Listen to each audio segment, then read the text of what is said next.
मित्र हो, वाक्य रूपांतर म्हणजेच वाक्य परिवर्तन तुम्हाला अवघड वाटत असेल, परंतु जर तुम्हाला वाक्यांच्या रचना समजल्या आणि वाक्य रूपांतर कसे करावे हे कळले तर वाक्य रूपांतरावरील 2 मार्क तुम्हाला निश्चित मिळतील। आजचा हा आपला व्हिडिओ वाक्य रूपांतरावरील दुसरा व्हिडिओ आहे। वाक्य रूपांतर कसे करावे या व्हिडिओमध्ये आपण वाक्य रूपांतर करायला शिकणार आहोत, ज्यामध्ये वाक्य रूपांतर करण्याची योग्य पद्धत, वाक्य रूपांतरावर परीक्षेत येऊ शकणारी वाक्य आणि वाक्य रूपांतर करताना होणाऱ्या सामान्य चुका आपण अगदी सोप्या पद्धतीने समजून घेणार आहोत व आपले 2 गुण पक्के करणार आहोत। चला तर मग समजून घेऊया वाक्य रूपांतर कसे करावे। मित्रो नमस्कार, मी डॉक्टर नारायण बिडवे।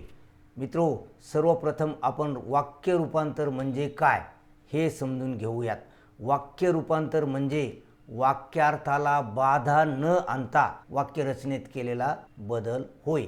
वाक्यार्थाला बाधा आणायची नाही म्हणजे काय करायचं तर एका रूपामधून दुसऱ्या रूपामध्ये जेव्हा आपण वाक्य करतो त्यावेळी त्या नवीन तयार केलेल्या वाक्याचा अर्थ मूळ वाक्याप्रमाणेच असावा, तो बदलू नये। हे प्रमुख सूत्र आहे वाक्य रूपांतरामधील। वाक्य रूपांतर करण्यासाठी वाक्यांच्या रचना आणि वाक्यांचे प्रकार चांगल्या प्रकारे माहीत असण्याची गरज आहे। चला आता आपण वाक्याच्या प्रकारांची उजळणी करूया। विधानार्थी वाक्य, प्रश्नार्थी वाक्य, उद्गारार्थी वाक्य आणि आज्ञार्थी वाक्य हे 4 प्रमुख वाक्य प्रकार आहेत। आणि मित्रहो, या वाक्यांचेच आपल्याला नकारार्थी करण्यासाठी सांगतील किंवा होकारार्थी करण्यासाठी सांगतील। अशा प्रकारे 6 वाक्य प्रकार आपल्याला अभ्यासावे लागतील आणि या 6 वाक्य प्रकारामध्येच एका प्रकारामधून आपल्याला दुसऱ्या प्रकारामध्ये वाक्य रूपांतरित करायचे आहे। मागील व्हिडिओमध्ये आपण हे 6च्या 6 वाक्य प्रकार अगदी सविस्तर अभ्यासलेले आहेत। तुम्ही जर तो व्हिडिओ पाहिला नसेल तर या व्हिडिओच्या खाली डिस्क्रिप्शन बॉक्समध्ये त्या व्हिडिओची लिंक दिलेली आहे, त्या लिंकवर क्लिक करून हा व्हिडिओ तुम्ही अवश्य पहा। कारण वाक्य रूपांतर करायचं असेल तर तुम्हाला वाक्यांच्या रचना आणि वाक्यांचे प्रकार चांगल्या प्रकारे माहीत असण्याची गरज आहे। या व्हिडिओमध्ये आपण या वाक्यांचे एका वाक्यामधून दुसऱ्या वाक्यामध्ये रूपांतर करणार आहोत। उदाहरणार्थ, तो खूप हुशार आहे हे विधानार्थी वाक्य या ठिकाणी आपण घेतलेलं आहे। तर याचा प्रश्न कसा होईल, तो काय कमी हुशार आहे काय? पहा, या ठिकाणी आपण विधानापासून प्रश्न तयार केलेला आहे म्हणजे वाक्य रूपांतर केलेलं आहे। आणि यासोबतच आपण कोणती काळजी घेतलेली आहे, मूळ वाक्याचा अर्थ आपण बदलू दिलेला नाही। पहा, हुशार आहे हा मूळ वाक्याचा अर्थ आहे आणि या प्रश्नामध्ये देखील तो काय कमी हुशार आहे काय, हुशार आहे हेच आपण सांगितलेलं आहे। अशा प्रकारे मूळ वाक्याचा अर्थ बदलू द्यायचा नाही आणि सांगितलेल्या प्रकारामध्ये वाक्याचं रूपांतर करायचं, यालाच वाक्य रूपांतर म्हणतात। आणि या व्हिडिओमध्ये आपण हेच करणार आहोत आणि अशा प्रकारे 2 गुणांसाठी तुम्हाला हे परीक्षेमध्ये असतं। मग हे 2 गुण जर तुम्ही व्हिडिओ शेवटपर्यंत पाहिला तर निश्चित तुमचे पक्के होणार आहेत। चला तर मग आपण सर्वप्रथम काय करूया, नकारार्थी आणि होकारार्थी वाक्यांचे आपसात वाक्य रूपांतर करूयात। मित्रो, नकारार्थी वाक्य म्हणजे कोणते वाक्य तर ज्या वाक्यामध्ये नाही, नव्हे, नका, नये, नसते, नव्हता, नसेल अशा प्रकारचे शब्द आलेले असतात, या वाक्याला आपण काय म्हणतो, नकारार्थी वाक्य। जसं या ठिकाणी आपण काही वाक्य घेतलेली आहेत। पहा, या 5 पैकी सर्वच्या सर्व म्हणजे प्रत्येक वाक्यामध्ये नकारार्थी शब्द आलेला आहे आणि म्हणूनच ही सर्वच्या सर्व वाक्य नकारार्थी वाक्य आहेत। म्हणजे नकारार्थी वाक्य कसे असते तर नकारार्थी वाक्य म्हणजे असे वाक्य ज्या वाक्यामध्ये अशा प्रकारचे नकारार्थी शब्द आलेले असतात। पहा, या सर्व वाक्यामध्ये नकारार्थी शब्द आहेत। आता या वाक्यांपासून आपल्याला जर होकारार्थी वाक्य तयार करायचे असेल तर काय करावं लागेल, सर्वप्रथम आपल्याला हा नकारार्थी शब्द काढून टाकावा लागेल। चला आपण या पहिल्या वाक्यातील नकारार्थ शब्द काढूयात।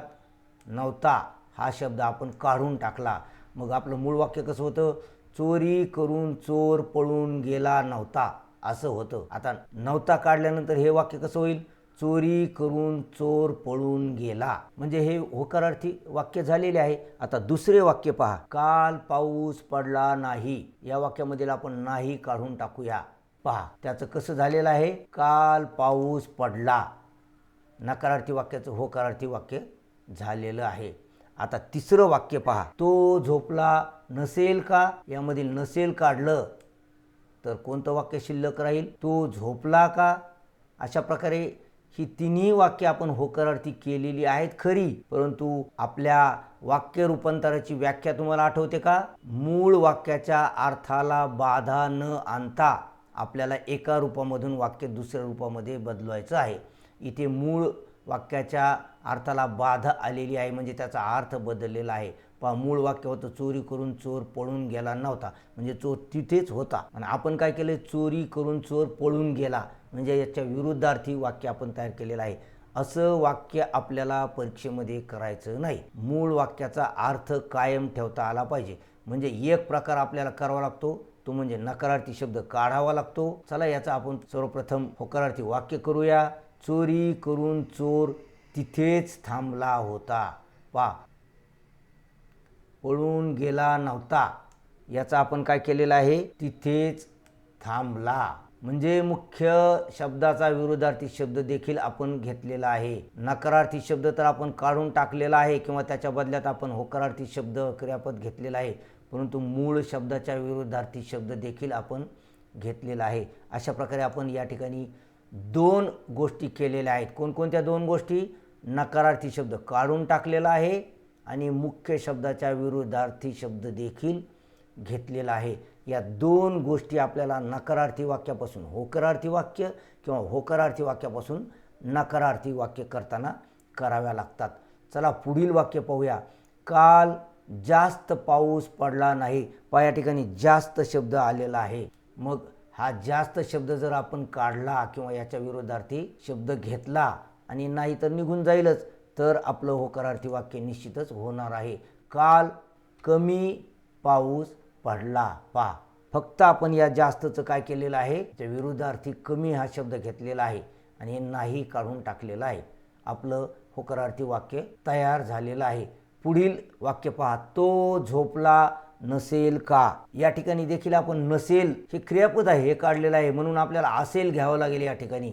आणि झोपलाच्या विरुद्धार्थी शब्द आपल्याला घ्यावा लागेल. तर झोपलाच्या विरुद्धार्थी शब्द काय आहे, तो जागा. आणि नसेलच्या विरुद्धार्थी काय आहे, असेल.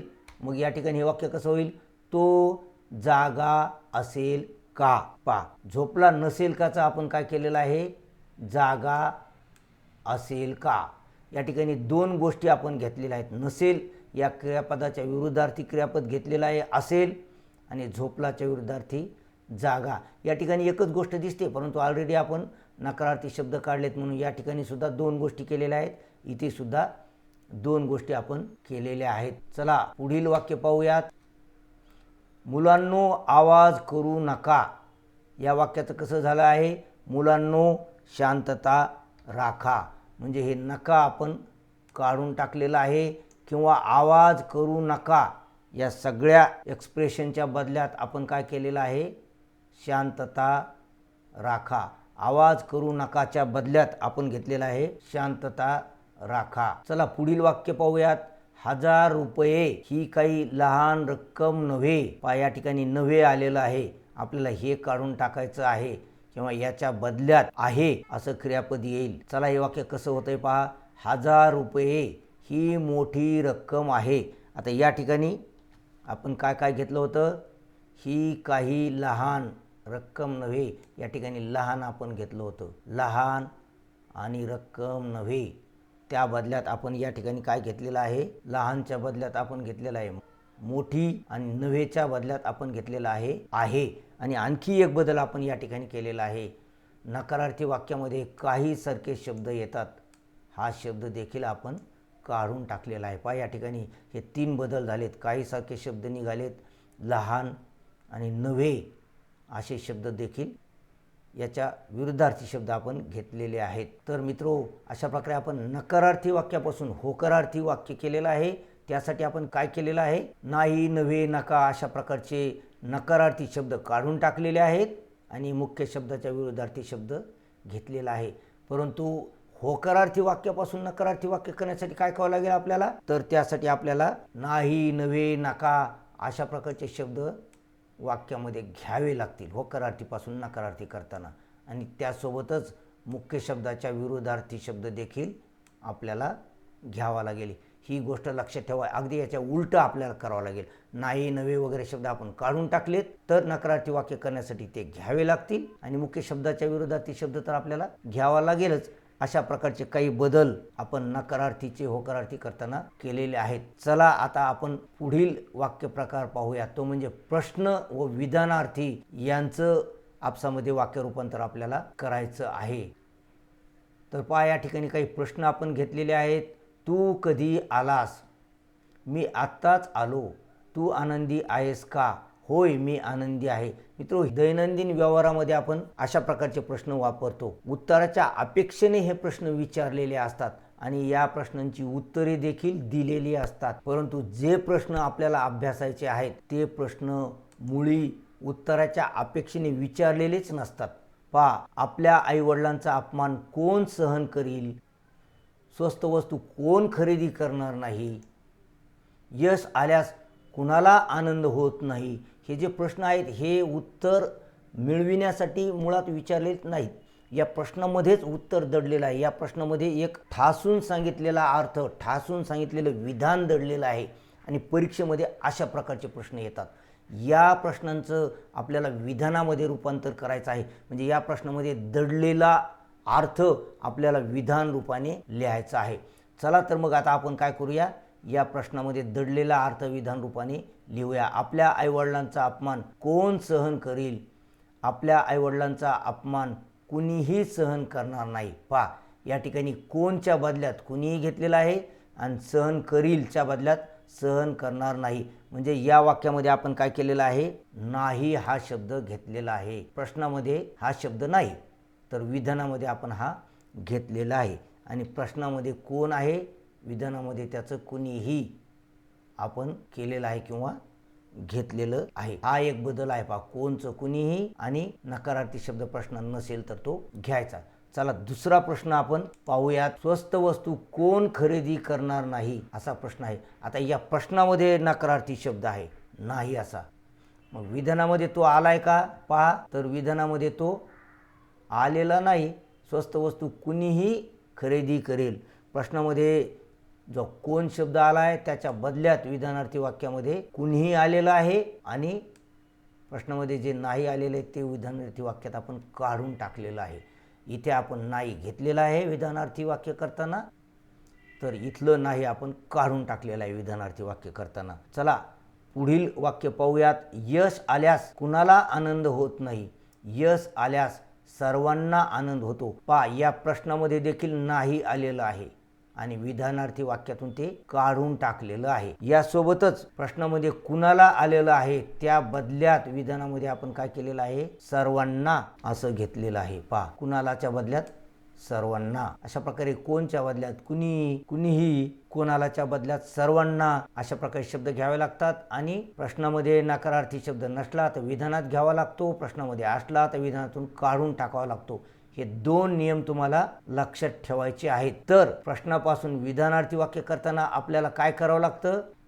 पहा, होकारार्थी प्रश्नापासून नकारार्थी विधान करावे लागते. म्हणजेच प्रश्नात नकारार्थी शब्द नसला तर विधानात तो घ्यावा लागतो, जसं इथे आपण घेतलाय. किंवा नकारार्थी प्रश्नापासून आपल्याला होकारार्थी विधान करावे लागते. म्हणजेच प्रश्नात नकारार्थी शब्द असला, जसा इथे आहे दोन्ही प्रश्नात या, तर तो विधानात आपल्याला घेता येत नाही, विधानातून काढून टाकावा लागतो. आणि यासोबतच अशा प्रकारे कधीकधी कोणचे कुणीही किंवा कुणालाचं सर्वांना अशा प्रकारे देखील आपल्याला बदल करावे लागतात.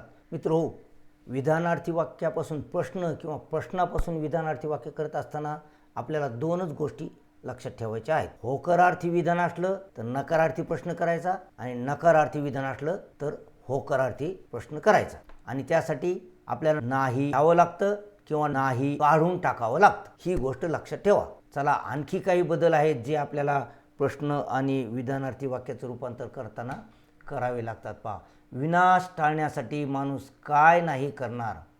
लबाड माणसाला कोण मदत करील? पहा, या दोन वाक्यामध्ये काय आणि कोण अशा प्रकारचे शब्द आलेले आहेत.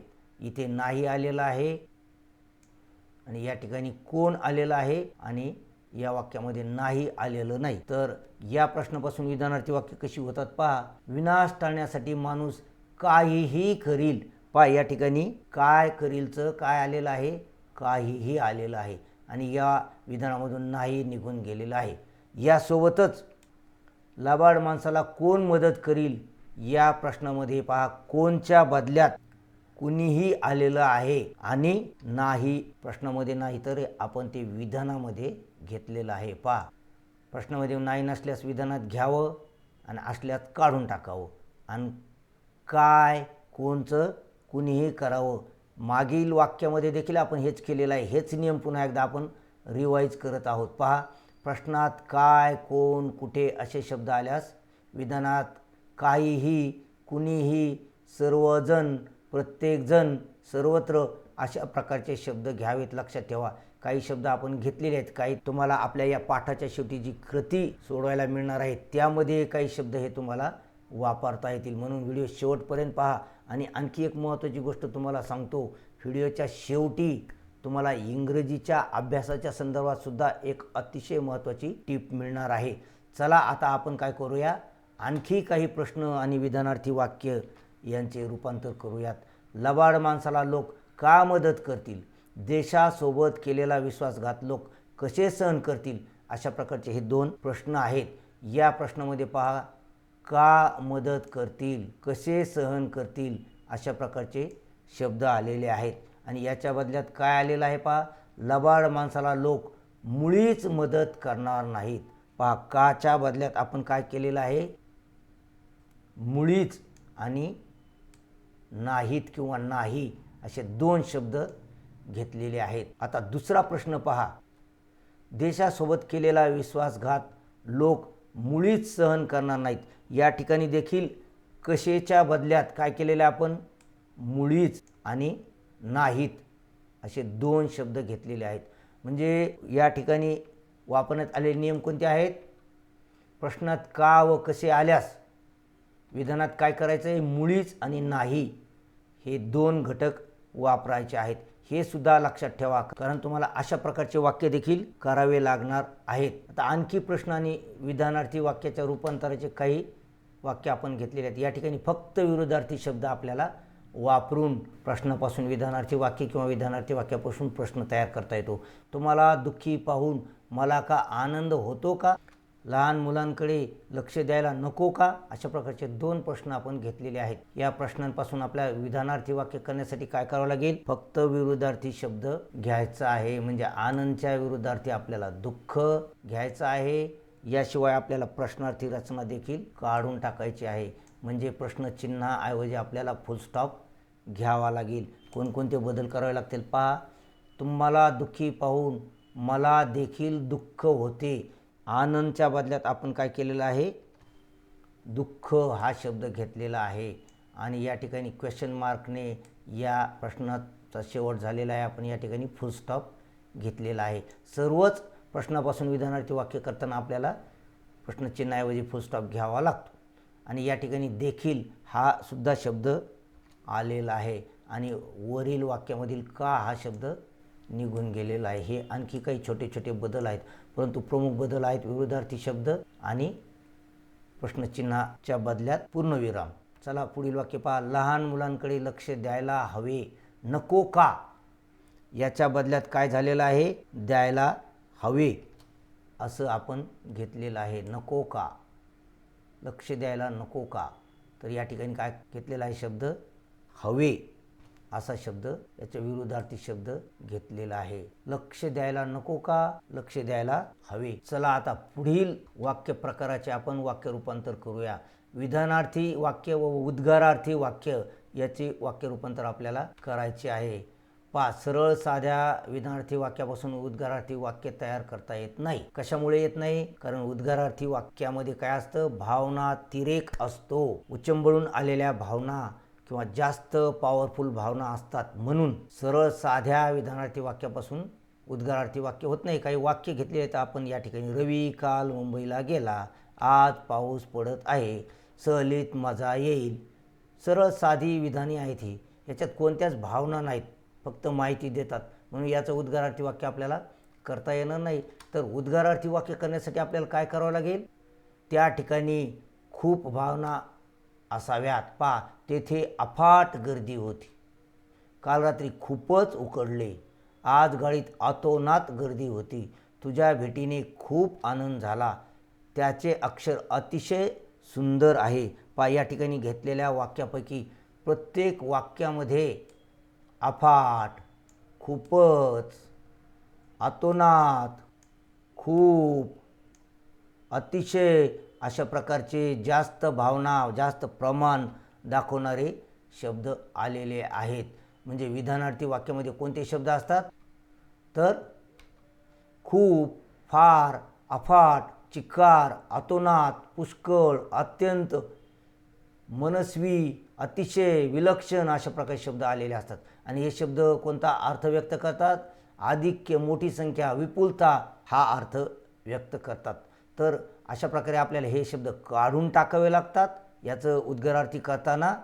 आणि याच्या बदल्यात काय घ्यावं लागतं? अगोदर आपण उद्गारार्थी वाक्याची व्याख्या आणि उद्गारार्थी वाक्याविषयीची आणखी काही माहिती पाहूयात. पहा, ज्या वाक्यात भावनातिरेकाने उद्गार काढलेला असतो त्याला उद्गारार्थी वाक्य म्हणतात. यासोबतच उद्गारार्थी वाक्याचा शेवट उद्गार चिन्हाने होतो. पहा, या ठिकाणी उद्गार चिन्ह दिलेलं आहे. उद्गारार्थी वाक्यात एखाद्या गोष्टीचे आधिक्य, परिणाम, मोठी संख्या, विपुलता व्यक्त केलेली असते, परंतु अशा प्रकारचे शब्द मात्र वापरलेले नसतात. तर ती विपुलता अशा वाक्याची सुरुवात काय किंवा किती या शब्दाने होते. ही विपुलता काय किंवा किती अशा प्रकारचे शब्द वापरून व्यक्त केलेली असते. म्हणजे उद्गारार्थी वाक्याची सुरुवात काय किंवा किती या शब्दाने करायचे आणि त्याचा शेवट उद्गारार्थी चिन्हाने करावा. या दोन गोष्टी उद्गारार्थी वाक्याच्या संदर्भात लक्षात ठेवा. चला आता आपण पुन्हा आपल्या उद्गारार्थी वाक्यांकडे. मित्रो, विधानार्थी वाक्यामध्ये आधिक्य, मोठी संख्या, विपुलता व्यक्त करणारे शब्द आलेले असतात. तर याचे उद्गारार्थी वाक्य करत असताना आपल्याला या शब्दाच्या बदल्यात काय किंवा किती, काय किंवा किती हे शब्द वापरून याच शब्दांनी उद्गारार्थी वाक्याची सुरुवात करावी लागते. चला आता आपण एक एक वाक्य सोडवूयात. पहा, पहिलं वाक्य, तेथे अफाट गर्दी होती. पहा, या वाक्यामध्ये अफाट हा शब्द आलेला आहे. तर आपल्याला हा शब्द काढून टाकायचा आहे आणि या शब्दाच्या बदल्यात काय करायचं आहे? किती किंवा काय यापैकी योग्य शब्द घ्यायचा आहे.